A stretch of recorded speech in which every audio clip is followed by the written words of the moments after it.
नमस्कार, स्वागत है आप सभी का। आप देख रहे हैं केएस न्यूज इंडिया। आइए नजर डालते हैं आज की खबरों पर, लेकिन सबसे पहले आज की हेडलाइंस। मुजफ्फरनगर में भी होगी कोरोना की टेस्टिंग। शासन से अनुमति मिलने के बाद शीघ्र ही मुजफ्फरनगर में भी शुरू होगी कोरोना की जांच। लॉकडाउन के दौरान दिल्ली के दूल्हे ने मुजफ्फरनगर की दुल्हन से 7 फेरे लेकर रचाया विवाह। हाथियों के आह्वान पर पूरे देश के साथ साथ जनपद के किसानों ने भी 17 अप्रैल को मनाया किसान संघर्ष दिवस।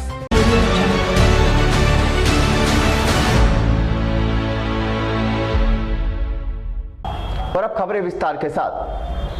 विगत बुधवार से 19 दिनों के लिए पूरे देश में लॉकडाउन 2 का प्रारंभ हो गया है। लॉकडाउन 2 के दौरान मुजफ्फरनगर की जनता को मीडिया के माध्यम से कोरोना महामारी को लेकर सही व सटीक जानकारी प्राप्त हो, इसके लिए प्रतिदिन मुजफ्फरनगर जिलाधिकारी व एसएसपी अपने अधीनस्थ अधिकारियों के साथ कचहरी स्थित सभागार में मीडिया कर्मियों को कोरोना महामारी को लेकर जनपद में प्रशासन द्वारा कराए जा रहे कार्यों के विषय में अपडेट करते हैं। शुक्रवार को भी जिलाधिकारी श्रीमती सेल्वा कुमारी जैन ने इस विषय में मीडिया को जानकारी देते हुए बताया कि शासन के आदेशानुसार आगामी 20 अप्रैल से सभी सरकारी कार्यालयों को खोलने हेतु कार्य योजना तैयार कर ली गई है। इसके अलावा जनपद के श्रम विभाग में पंजीकृत 33,521 मजदूरों को अभी तक शासन की ओर से प्राप्त 1,000 रुपये की सहायता राशि प्रदान की जा चुकी है तथा मुजफ्फरनगर से कोरोना टेस्टिंग के लिए भेजे गए 21 सैंपलों की रिपोर्ट शुक्रवार को प्राप्त हुई है, जो कि सभी नेगेटिव हैं। इसके अलावा शुक्रवार को कंट्रोल रूम में विभिन्न विषयों को लेकर 44 शिकायतें प्राप्त हुई हैं, जिनमें सभी का निस्तारण करा दिया गया है। जिलाधिकारी ने जानकारी देते हुए बताया कि जनपद में भी कोरोना टेस्टिंग को लेकर एक लैब तैयार कराई जा रही है, जो शासन से अनुमति मिलने के पश्चात अपना कार्य प्रारंभ कर देगी। जो आज का डेवलपमेंट है उसके बारे में बताया गया है। जो हम लोगों का हॉटस्पॉट्स में जो कार्रवाई हो रही है, सैंपल कलेक्शन वगैरह जो हुआ है, इनके बारे में भी ब्रीफ किया गया है मीडिया को। और कुछ शिकायतें मीडिया द्वारा कल परसों में जो इन्होंने दिया है तो उसका भी हम लोगों ने जांच किया, जो भी अपडेट्स है उस संबंध में दिए हैं और फीडबैक भी मीडिया से लिया गया है। कोई और नया इश्यू जो जनपद में रेस हुए हैं उसको नोट करके हम लोग करा रहे हैं।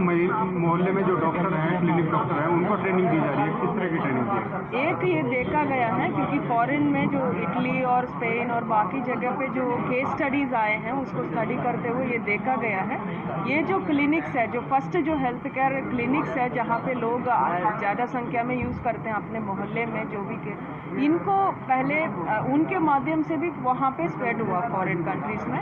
तो वी थॉट एक बार इनको भी एक बार हम लोग को ट्रेनिंग देने की आवश्यकता है। तो हम लोग उनका डेटाबेस बनाए थ्रू सेक्टर मजिस्ट्रेट, उनका नाम, मोबाइल नंबर वगैरह ले लिया है।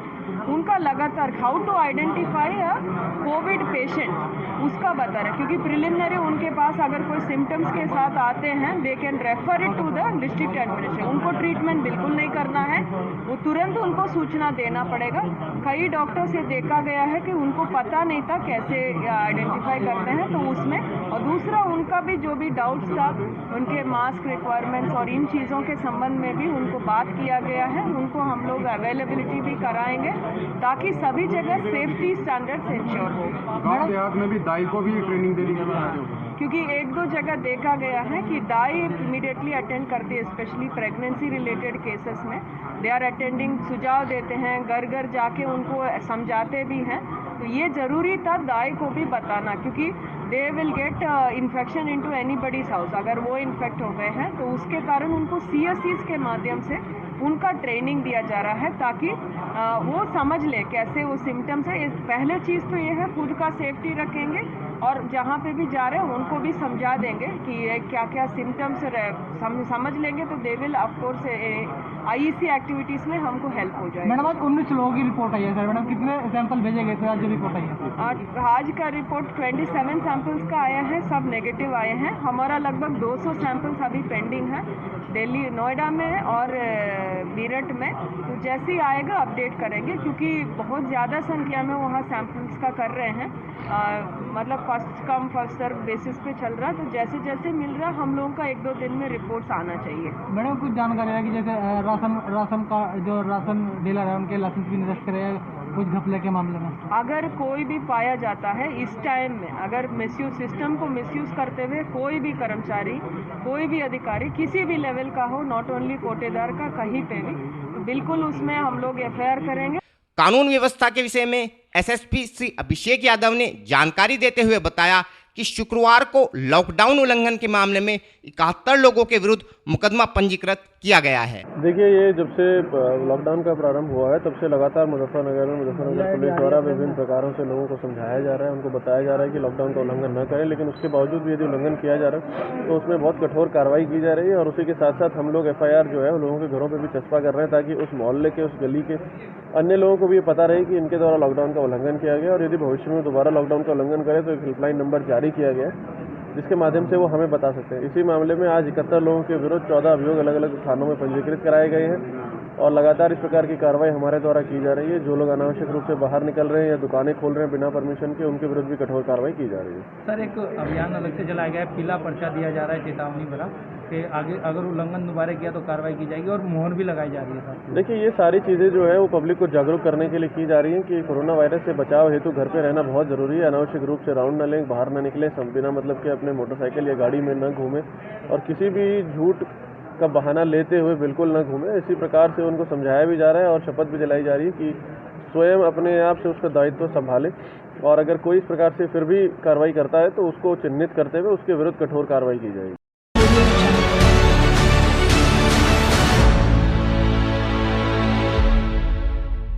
पूरे विश्व के साथ साथ पूरा भारतवर्ष भी इस समय कोरोना महामारी के कारण जिंदगी व मौत की लड़ाई लड़ रहा है। लेकिन जिंदगी और मौत की इस लड़ाई के बीच भी कुछ लोग अपनी जिंदादिली का परिचय देते हुए अपने आवश्यक कार्यों को मौजूदा हालातों के अनुसार निपटा रहे हैं।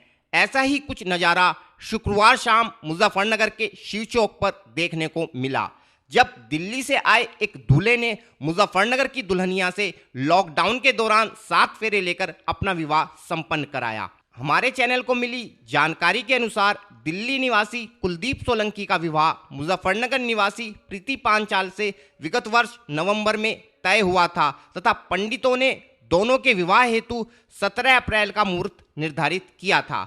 लेकिन कोरोना महामारी के चलते बदले हालात में सरकार को पूरे देश में लॉकडाउन की घोषणा करनी पड़ी, जिस कारण इन दोनों का विवाह भी तय मुहूर्त के अनुसार होना मुश्किल दिखाई पड़ने लगा।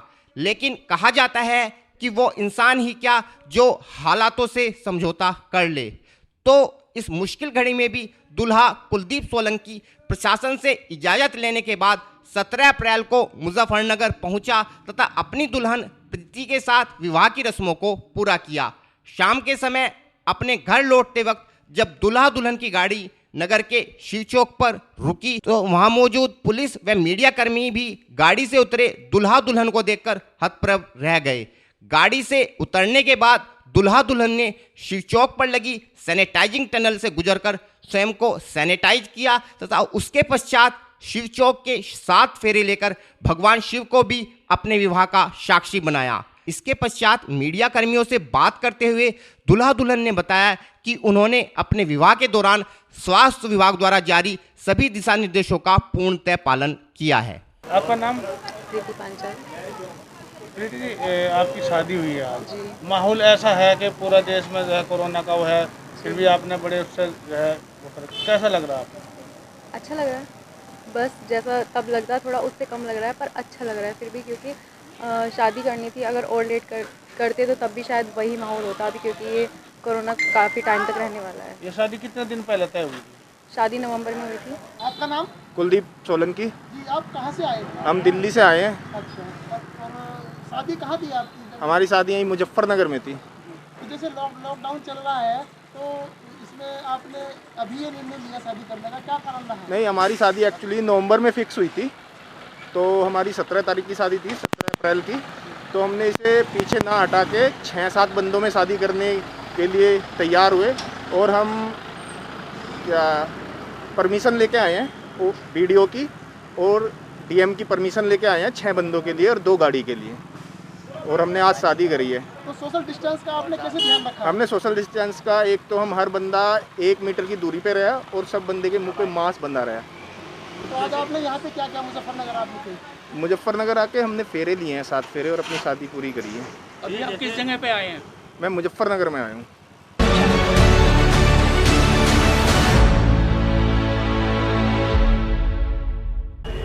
वक्त हो चला है केएस न्यूज इंडिया में एक छोटे से ब्रेक का।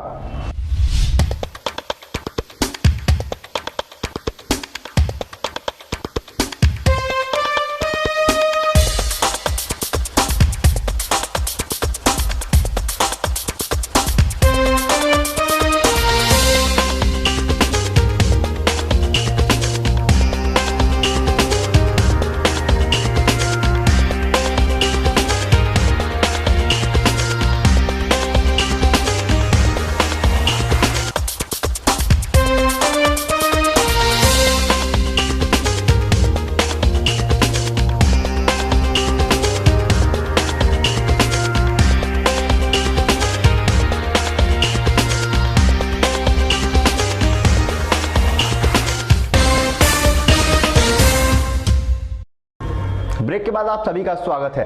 शुक्रवार यानी 17 अप्रैल 2020 को किसान संगठन भारतीय किसान यूनियन के आह्वान पर पूरे देश के साथ साथ मुजफ्फरनगर के किसानों ने भी इस दिन को अंतर्राष्ट्रीय किसान संघर्ष दिवस के रूप में मनाया।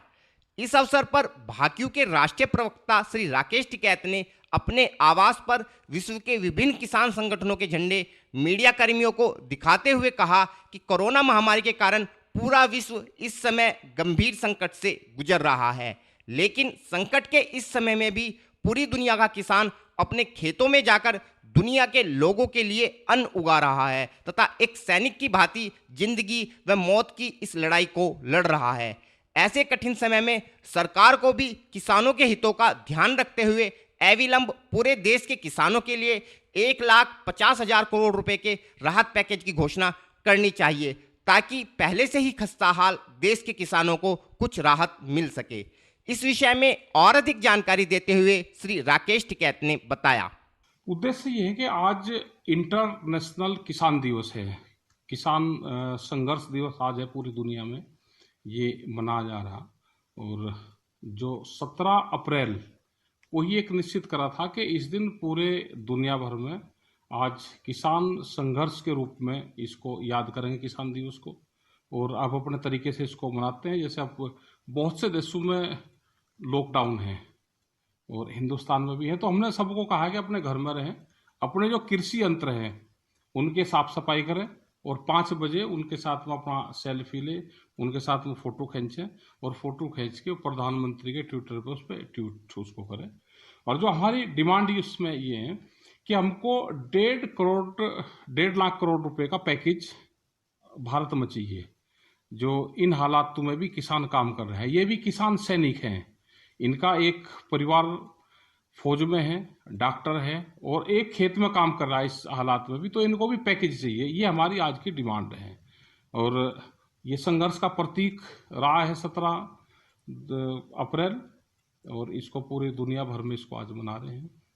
अच्छा, ये लॉकडाउन चल रहा है, किस तरह मनाया जा रहा है यहाँ मुजफ्फरनगर? हम आए हैं यहाँ पे, हमने देखा कि हमने पूरा देश के जो झंडे हैं, जो अलग अलग संगठन है हमारे पूरी दुनिया में, उनके जो फ्लैग हैं वो हमने एक जगह प्रदर्शित करे, और उसके माध्यम से वो दिखाने की वो कर रहे हैं कि पूरी दुनिया में इसी तरह से और जगह भी लोग काम कर रहे हैं। वे अपने खेत में हैं, अपने पशुओं के साथ में हैं, अपने जो भेड़ बकरी है उनके साथ में हैं, अपने फसलों के साथ में हैं, अपने ट्रैक्टर है, हल है, उनके साथ में लोग प्रदर्शन करेंगे, लेकिन सोशल डिस्टेंस का पालन करते हुए, जो WHO की जो रिपोर्ट है उसके आधार पर, जो उसकी गाइडलाइंस है, जो वहाँ की सरकारों की गाइडलाइंस है, उनको ध्यान में रखते हुए हम पूर्ण रूप से काम कर रहे हैं। कोरोना का कहर लगातार बढ़ता जा रहा है, किस तरह आप लोग ये संगठन उसमें सहयोग दें? हम सहयोग दे रहे हैं, जो भी हमारे से बन रहा है हम वो सहयोग दे रहे हैं। अभी भी जैसे एक सैनिटाइजर मशीन दी है, डोनेट की है, और इस तरह की ज़रूरत होगी तो वो देंगे। लोगों को बहुत भोजन भी व्यवस्था करवा रहे हैं अलग अलग ज़िलों में, तो जिस चीज़ की ज़रूरत होती है वो देते हैं, और कुछ फंड भी हम PM उसमें हम फंड भी देंगे।